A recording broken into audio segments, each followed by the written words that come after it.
بسم اللہ الرحمن الرحیم۔ نبی پاک صلی اللہ علیہ وسلم کی مبارک اور خوبصورت آنکھوں کے حوالے سے صحابہ کرام علیہم رضوان نے بڑی تفصیل کے ساتھ اور خوبصورتی کے ساتھ بیان کیا ہے۔ سیدنا عمر، سیدنا علی، سیدنا ابو ہریرہ رضی اللہ تعالی عنہم اور بعض دیگر صحابہ کرام علیہم رضوان بیان کرتے ہیں کہ نبی پاک صلی اللہ علیہ وسلم کانا رسول اللہ صلی اللہ علیہ وسلم ادعج العینین ابرج العینین عظیم العینین،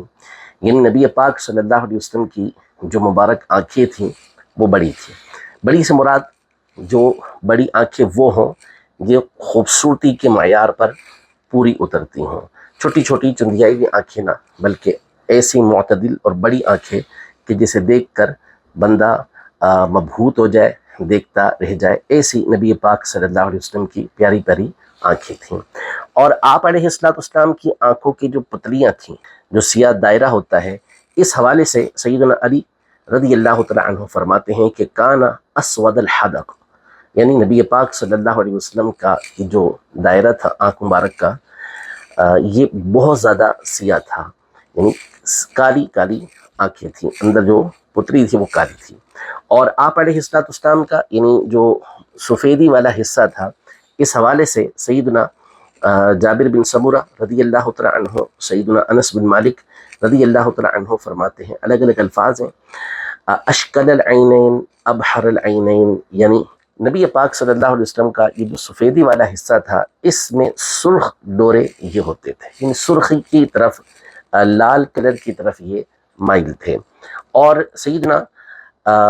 جابر بن سمورہ رضی اللہ تعالیٰ عنہ ایک اور بات ارشاد فرماتے ہیں کہ نبی پاک صلی اللہ تعالیٰ علیہ وآلہ وسلم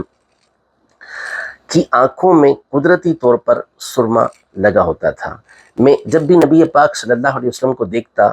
تو قلت اکحل، ایسا کہتا کہ شاید نبی پاک صلی اللہ علیہ وسلم نے سرما لگایا ہوا ہے، ولیس باکحل،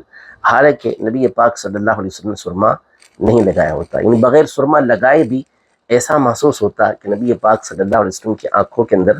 سرما یہ موجود ہے۔ سیدنا عبداللہ بن عباس رضی اللہ تعالی عنہما نبی پاک صلی اللہ علیہ وسلم کی سرمگی آنکھوں کے حوالے سے ارشاد فرماتے ہیں کہ عام طور پہ بچے جب اٹھتے ہیں تو ان کے بال بکھرے ہوئے ہوتے ہیں، آنکھوں کے اندر کچھ میل کچیل جمع ہوتا ہے، لیکن نبی پاک صلی اللہ علیہ وسلم جب بچپن میں بیدار ہوتے، نیند سے بیدار ہوتے، تو آپ صلی اللہ تعالیٰ علیہ وآلہ وسلم کی مبارک آنکھوں کے اندر قدرتی طور پر سرما یہ لگا ہوا معلوم ہوتا تھا، اور آپ علیہ السلام کے بالوں میں ایسا لگتا تھا کہ تیل لگا ہوا ہے۔ تو ایسی پیاری پیاری آنکھیں ہمارے نبی پاک صلی اللہ علیہ وسلم کی تھیں۔ یہ آپ علیہ السلام کی آنکھوں کا ظاہری حسن ہے، باقی جو باطنی حسن اللہ نے عطا فرمایا وہ اس کے علاوہ ہے۔